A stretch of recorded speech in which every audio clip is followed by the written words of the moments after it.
Hello बच्चों, आज हम लोग पढ़ेंगे कक्षा 9 स्पर्श 1 का पहला पाठ दुख का अधिकार, उसके प्रश्न उत्तर। पाठ हम पढ़ चुके हैं, उसकी व्याख्या मैं आपको बता चुकी हूँ। उम्मीद है आपको समझ में आ गई होगी। अच्छी सी प्यारी सी कहानी है, बहुत ही मार्मिक और हृदय स्पर्शी कहानी है। लिखा किसने है? यशपाल ने। तो अब हम पढ़ते हैं इसके प्रश्न उत्तर। पहला प्रश्न देखिए, इसमें शुरू में आपकी पाठ्य पुस्तक में कुछ मौखिक प्रश्न हैं। अभी ये प्रश्न मौखिक जरूर हैं, लेकिन आपके 1 नंबर के प्रश्न में आ सकते हैं, या ऑप्शनल प्रश्न जो हैं वैकल्पिक, उसमें भी पूछे जा सकते हैं। 4 विकल्प दिए होंगे, एक उसमें से आपको सही उत्तर चाटना होगा। प्रश्न देखिए, पहला प्रश्न है, किसी व्यक्ति की पोशाक को देखकर हमें क्या पता चलता है?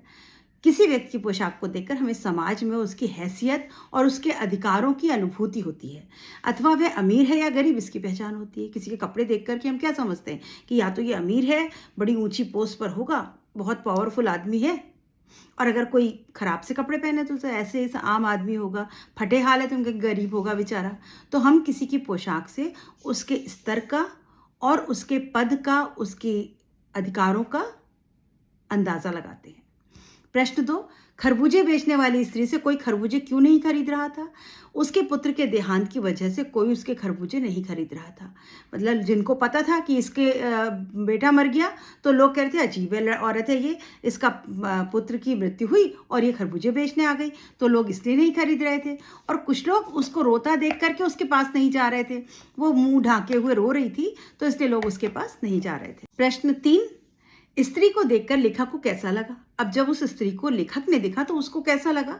उसको देखकर के लेखक बहुत परेशान हो गया। उसके मन में एक उसके प्रति दया की भावना ने जन्म लिया कि क्या हुआ है। उसके मन में एक जिज्ञासा हुई कि देखे जाकर के, पूछे जाकर के कि आखिर हुआ क्या इसके साथ। प्रश्न 4, उस स्त्री के लड़के की मृत्यु का क्या कारण था? अभी वो लड़का उसका जो मरा था, तो ये जानना चाहता था कि क्यों मर गया, कैसे मर गया। उस स्त्री के बेटे को वो कैसे मरा था? उसकी मृत्यु उसे एक सांप के काटने से हुई थी। वो खेत में काम कर रहा था, सांप ने काटा और झाड़ फूंक करने से वो ठीक नहीं हुआ, उसको कोई डॉक्टर या इलाज नहीं हुआ, इसलिए वो मर गया। बुढ़िया को कोई भी क्यों उधार नहीं देता? इसलिए उधार नहीं दे रहा था कि अभी अगर हम उधार दे देंगे तो उधार को चुकाएगा कौन? बेटा तो मर गया, काम करने वाला तो कोई है नहीं। अब घर में पुरुष ही काम करते थे, औरतें पहले काम नहीं करती थी। तो उन्होंने सोचा अब बेटा तो मर गया, तो अब उधार चुकाएगा कौन? इसलिए कोई उसको उधार देने को तैयार नहीं हो रहा था। अभी आपके जो बाकी के प्रश्न हैं उनको आपको 25 से 30 शब्दों में लिखना है।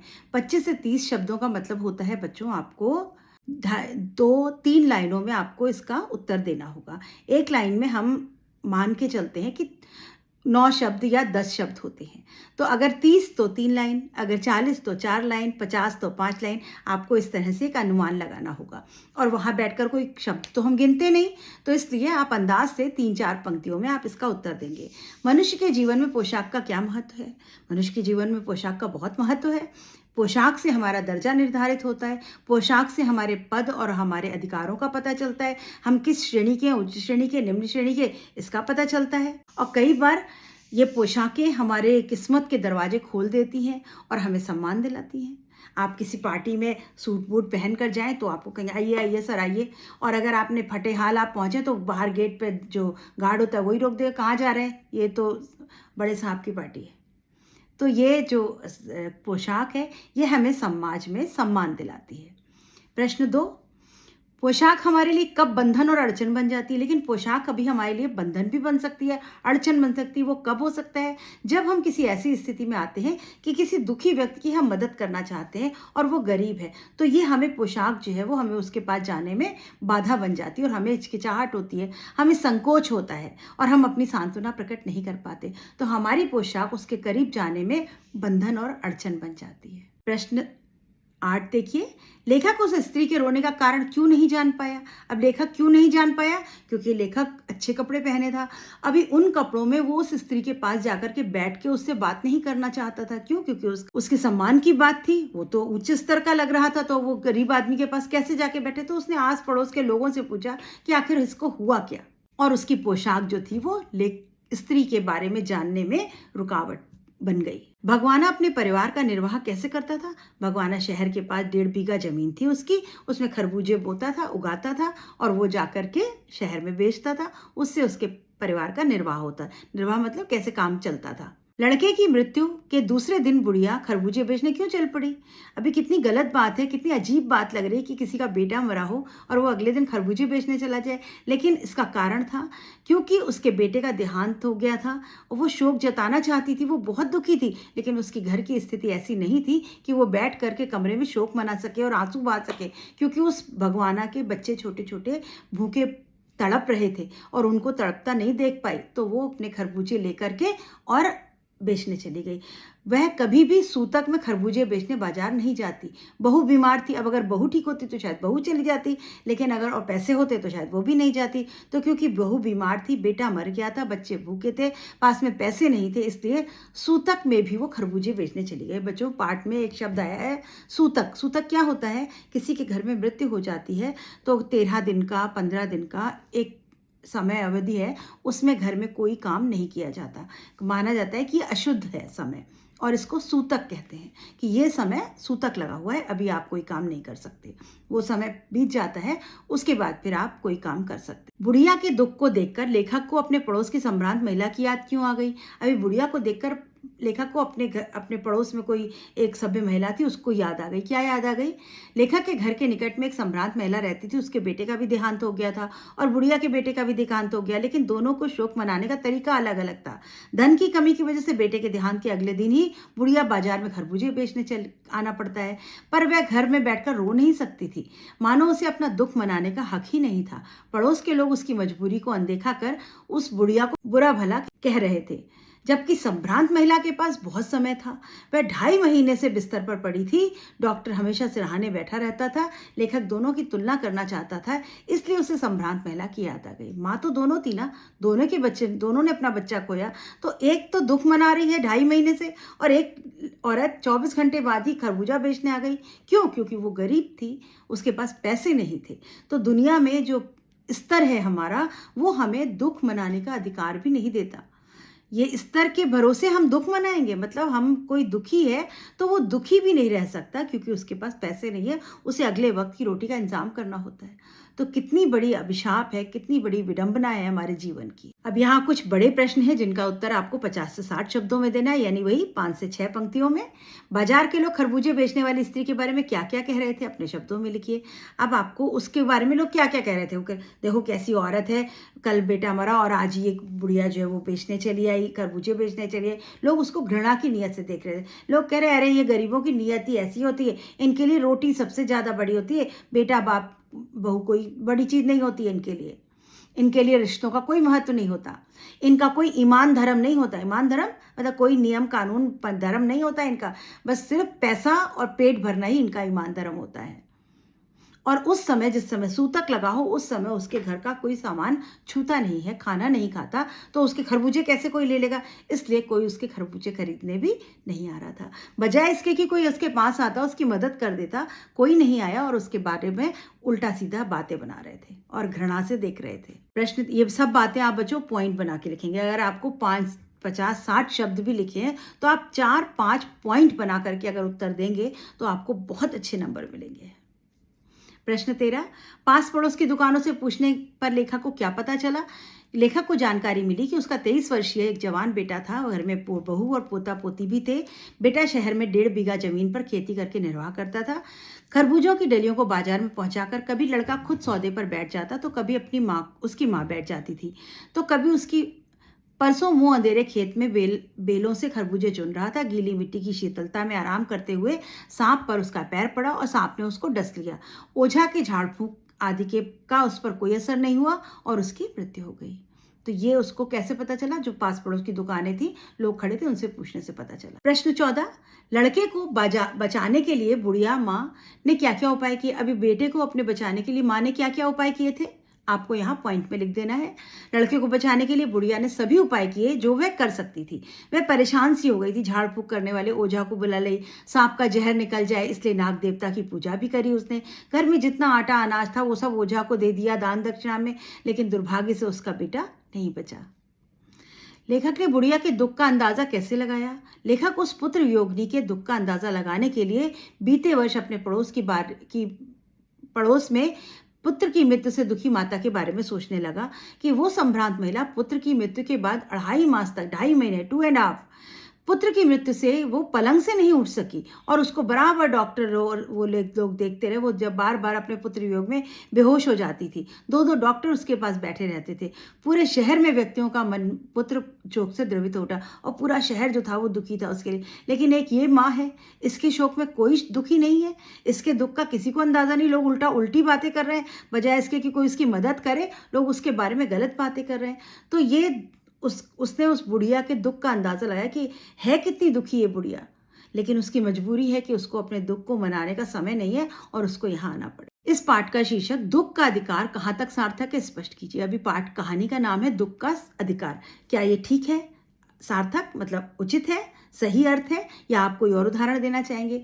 इस कहानी में बुढ़िया के विषय में बताया गया है। धन की कमी से बेटे का देहांत के अगले दिन ही बुढ़िया को खरबूजे बेचने बाजार जाना पड़ता है। बाजार के लोग उसकी स्थिति को अनदेखा करते हैं। वह बुढ़िया को बहुत ही बुरा भला कहते हैं। कोई घृणा से थूक कर बेहया कहता है, थूक देते, घृणा से, घिन से सड़क पे थूकते, बोली बड़ी बेशरम औरत है ये तो कोई नियत को कोस रहा था, तो कोई रोटी के टुकड़े पर जान देने वाला बोलता, कोई कहता इसको रिश्तों का कोई महत्व नहीं होता है। ऐसी बातें कर रहे थे। दुकान वाला कहता कि ये धर्म ईमान बिगाड़कर अधर्म मचा रही है, अभी सूतक लगाए और ये खरबूजे बेचने आई है। इसके खरबूजे कोई छूना भी नहीं चाहता था। अगर उसके पास धन होता तो वह कभी भी सूतक में सौदा बेचने बाजार नहीं जाती। दूसरी तरफ लेखक के पड़ोस की जो महिला थी उसके बारे में वो बता रहा था और मन में वो सोचता है। लगभग एक शॉर्ट में आपको एक कहानी लिखनी। इस कहानी से साफ है कि दुख मनाने का अधिकार भी उन्हीं के पास है जिनके पास धन है।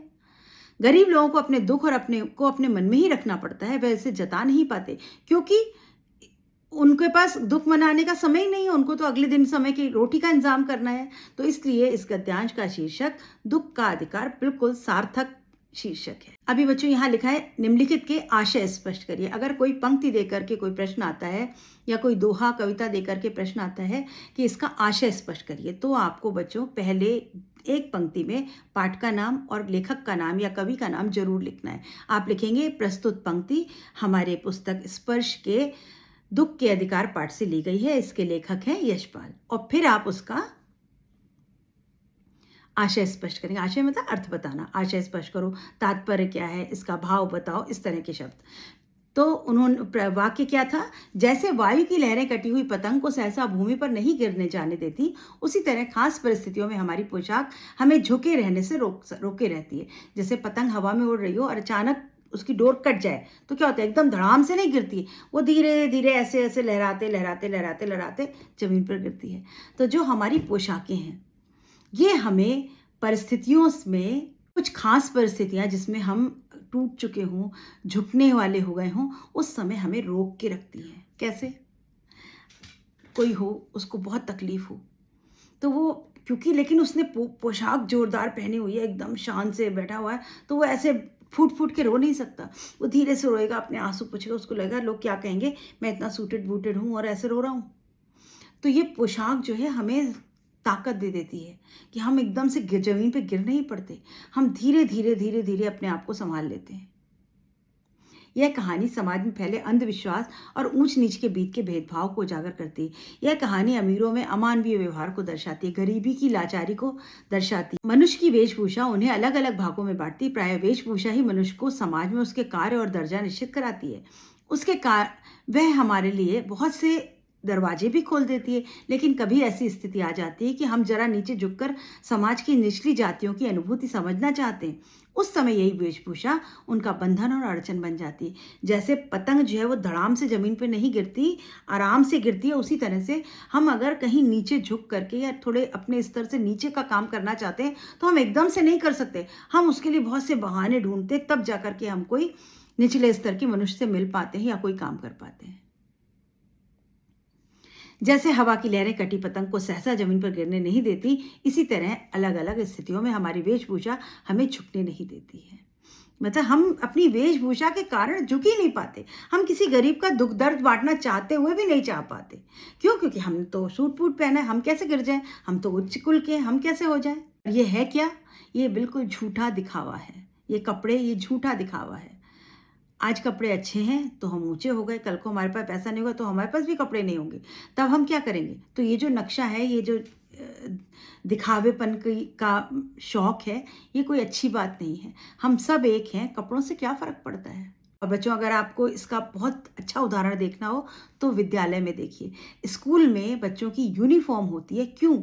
इसीलिए कि कोई बड़े घर से आ रहा है, कोई नीचे घर से आ रहा है, कोई किसी धर्म का, कोई किसी जाति का, तो वहाँ पर बच्चों के मन में आपस में ऐसी कोई भावना ना आए कि अरे रे रे, ये तो बड़े बाप की औलाद है, ये तो गरीब है बेचारा, इसका बाप तो ठेला चलाता है।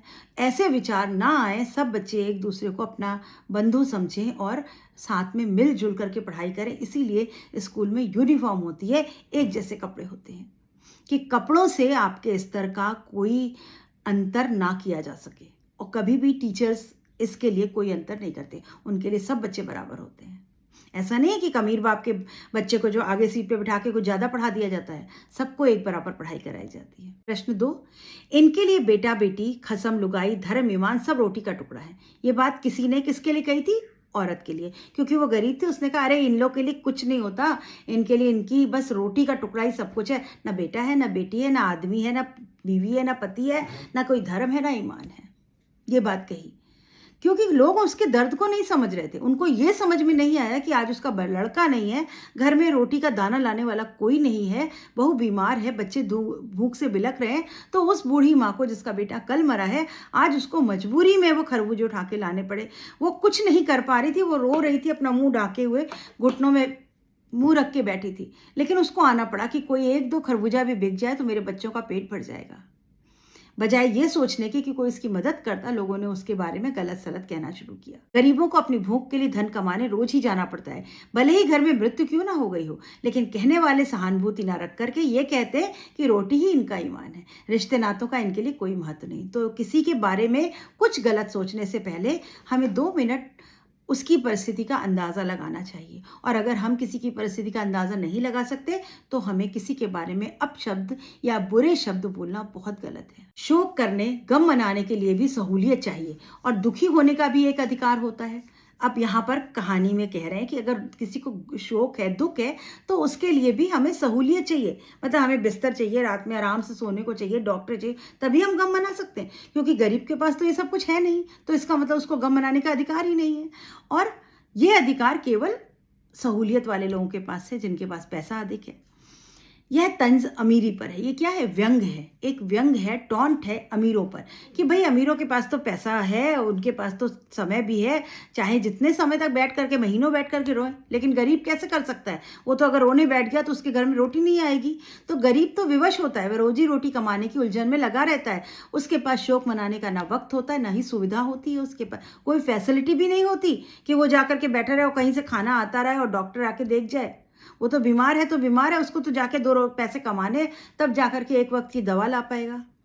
गरीबों को रोटी कमाने की उलझन दुख मनाने के अधिकार से वंचित कर देती है। दुख मनाने का अधिकार कौन छीन लेता है? रोटी कमाने की जो संघर्ष है वो उनसे दुख मनाने का अधिकार भी छीन लेती है। बहुत ही बढ़िया पाठ है बच्चों। अभी यहाँ आपका भाषा अध्ययन है, इसको देखिए। निम्नलिखित शब्द समूहों को पढ़ो और समझो। अभी यहाँ बच्चों कुछ शब्द समूह दिए हैं: कंघा, पतंग, चंचल, ठंडा, संबंध। कंघा, और फिर वही शब्द दूसरी तरह से लिखे हैं, देखो। कंघा, अंक की बिंदी ऊपर लगी है। पतंग, चंचल, ठंडा, संबंध। अक्षुण, सम्मिलित, दुअन्नी, चवन्नी, अन्न, यहाँ आधा अक्षर है। संशय, ना की बिंदी ऊपर है। संसद, संरचना, संवाद, संहार। अंधेरा, अब यहाँ ना है लेकिन वो चंद्र बिंदी है। बाट, मुंह, ईंट, महिलाएं, मैं। तो यहाँ जो पंचमाक्षर होते हैं बच्चों, काका गागा अंगा, चाचा जाजा इया, ताता दादा ना, पापा बाबा माँ, यारा लावा शा, ये जो 5वां अक्षर है आखिरी वाला, इनको लगाने के अलग नियम होते हैं। इनको लिखने की विधियां आपने ऊपर देखी हैं। इनमें से कुछ शब्द ऐसे हैं जो दोनों तरह से शुद्ध होते हैं। ऐसे भी लिख सकते हो, वैसे भी लिख सकते हो। इन्हें दोनों में से इसी रूप में या अनुस्वार के रूप में लिखा जाता है। इनको अनुस्वार या अनुनासिक के रूप में लिखा जाता है।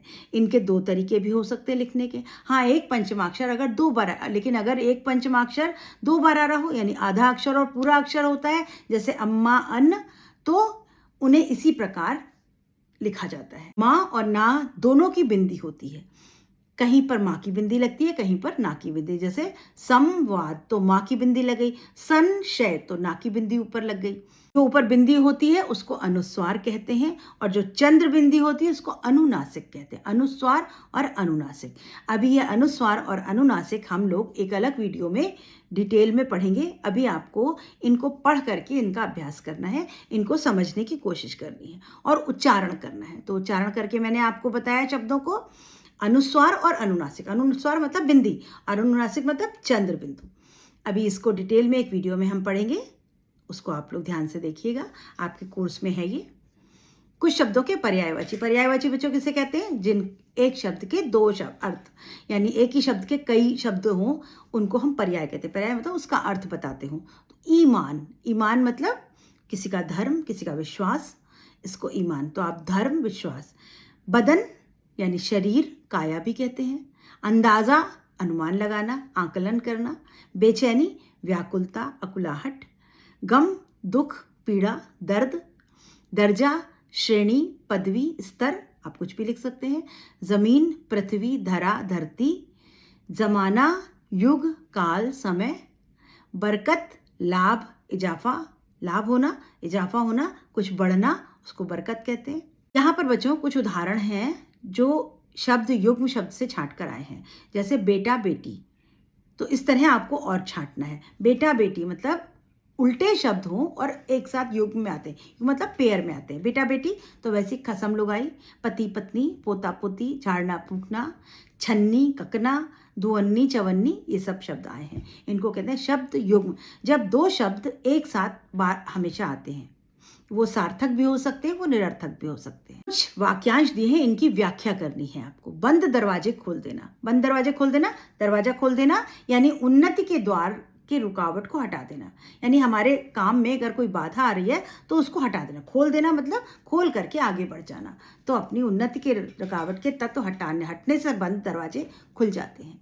निर्वाह करना, रोजी रोटी कमाना, चलाना अपना। भूख से बिलबिलाना, बहुत अधिक भूख में परेशान हो जाना। कोई चारा ना होना, जब कोई रास्ता नहीं बचता, कोई उपाय नहीं बचता, तब हम कहते हैं कोई चारा नहीं है। शोक से द्रवित हो जाना, द्रवित मतलब बह जाना। तो इतना दुख है कि दुख से बराबर बह रहा है, मतलब दुख से भाव विभोर हो जाना, दुख से परेशान हो जाना, उसको कहते हैं शोक से द्रवित हो जाना। निम्नलिखित शब्द युग्मों और शब्द समूहों को अपने वाक्यों में प्रयोग करें। अभी ये जो शब्द समूह थे उनको वाक्य प्रयोग करना है। छन्नी ककना, छन्नी मतलब घर में जितने भी बर्तन भाड़े, जैसे बर्तन भाड़े शब्द ही साथ साथ आता है, तो छन्नी ककना। गरीब महिला ने अपना छन्नी ककना बेचकर बच्चों को पढ़ाया, मतलब घर का सब सामान जो था वो बेच करके उसने बच्चों को पढ़ाया। 2.5 मास, 2.5 साल, तो 2.5 मास को यूज करना है। वह कश्मीर 2.5 मास के लिए गया, मैंने 2.5 मास अपनी परीक्षा की तैयारी करी है। पास पड़ोस, दुख सुख में सच्चे साथी पड़ोस के लोग ही होते हैं, या पास पड़ोस के लोग हमेशा मदद करते हैं, कुछ भी आप लिख सकते हैं। दुअन्नी चवन्नी, आजकल दुअन्नी चवन्नी का कोई महत्व नहीं, आजकल दुअन्नी चवन्नी नहीं चलती। आप इस तरह से कोई भी वाक्य बना सकते। 2 आना 4 आना पहले के जमाने में होता था। मुंह अंधेरे, मुंह अंधेरे मतलब बिल्कुल अभी मुंह भी नहीं धोया, अंधेरा अंधेरा है और उठ के चल दी। मुंह अंधेरे बिल्कुल सुबह सुबह, जब सुबह हुई भी नहीं है, अभी रात खत्म हुई नहीं है, तो उसको मुंह अंधेरे कहते हैं। वह मुंह अंधेरे ही काम पर चला जाता है, मैं मुंह अंधेरे उठ करके सुबह सुबह मैं मुंह अंधेरे उठ के पढ़ाई करता हूँ। झाड़ना फूकना, आजकल के ज़माने में कोई झाड़ने फूकने पर विश्वास नहीं करता, या झाड़ने फूकने से कुछ नहीं होता, झाड़ने फूकने से भगवाना बच नहीं सका। फपक फपक कर, कभी कभी 2 शब्द एक साथ आते हैं। फपक फपक कर यानी जब हम एक ही शब्द को 2 बार प्रयोग करते हैं तो हम क्यों करते हैं? अपनी बात पर बल देने के लिए। तो फपक कर रोना भी बात वही है, लेकिन हम बोलते हैं फपक फपक कर रोना, यानी बहुत बुरी तरह रोना। भूख के कारण बच्चे फपक फपक कर रो रहे थे। बिलक बिलक कर, बिलक मतलब बहुत बुरी तरह। अपने पुत्र की मृत्यु पर बुढ़िया बिलक बिलक कर रो रही थी। तड़प तड़प कर रोना, तड़प तड़प कर मतलब बहुत ज़्यादा। तो अंधविश्वास और इलाज ना होने के बाद भी सांप के काटे जाने पर लोग तड़प तड़प कर मर जाते हैं। लिपट लिपट कर, कई दिनों बाद सहेलियां लिपट लिपट कर मिली। तो एक शब्द की जब आवृत्ति होती है, 2 बार प्रयोग करते हैं तो हम बात पर बल देते हैं। लिखित वाक्य संरचनाओं को ध्यान से पढ़िए, इस प्रकार के कुछ और वाक्य बनाइए। अभी यहाँ पे कुछ वाक्य दिए हैं, उसी तरह के वाक्य आपको बनाने हैं। लड़के सुबह उठते ही भूख से बिलबिलाने लगे, उनके लिए जो बजाज की दुकान से कपड़ा लाना ही होगा। चाहे उसके लिए माँ के हाथ की छन्नी ककना ही क्यों ना बिक जाए। अभी इनको आपको ऐसे ही शब्दों को वाक्य और पढ़ लीजिए। खा का भी, अरे जैसी नियत होती है अल्लाह वैसी ही बरकत देता है। भगवाना जो एक दफे चुप हुआ तो फिर ना बोला। अभी इन्हीं वाक्यों को आपको अपने तरीके से और वाक्य बनाने हैं। तो पहला, लड़के सुबह उठते ही भूख से बिलबिलाने लगे। क्या वाक्य बनाया? बच्चे नींद से उठते ही भूख से बिलबिलाने लगे। आज माँ का जन्मदिन है तो उपहार तो लाना ही होगा। माँ सोहन को पढ़ाना चाहती थी, चाहे उसका हाथ का छन्नी ककना ही क्यों ना बिक जाए।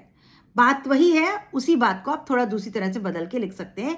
वो जो शब्द है छन्नी ककना, लाना ही होगा, बिलबिलाने लगे, इनका प्रयोग करना है आपको। जो जैसा करता है वो वैसा भरता है। जैसी नियत होगी वैसी बरकत होगी। जो जैसा करता है वो वैसा भरता है। जैसी करनी वैसी भरनी। बीमार श्याम जो एक बार शांत हुआ तो फिर ना बोला। यहाँ भगवाना की बात करी थी, आप किसी के लिए भी बात कर सकते हैं। तो बच्चों, यहाँ आपकी भाषा अध्ययन और पाठ के सभी प्रश्न उत्तर समाप्त होते हैं। उम्मीद करती हूँ आपको समझ में आया होगा। अगर एक बार में समझ में नहीं आया तो वीडियो को रिपीट करके देखिए और लाइक शेयर करिए, सब्सक्राइब करिए और कमेंट भी करिए। बच्चों, मुझे आप अगर लिखेंगे कि मैम बहुत अच्छा लगा तो मेरा थोड़ा प्रोत्साहन होगा। और अगर कोई आपको कमी लगती है तो मैं आपको फिर से रिपीट करके कुछ भी पढ़ाऊंगी या जैसा आप बोलेंगे वैसा वीडियो बनाऊंगी। तो मिलते हैं अगले वीडियो में अगले पार्ट के साथ। Good bye.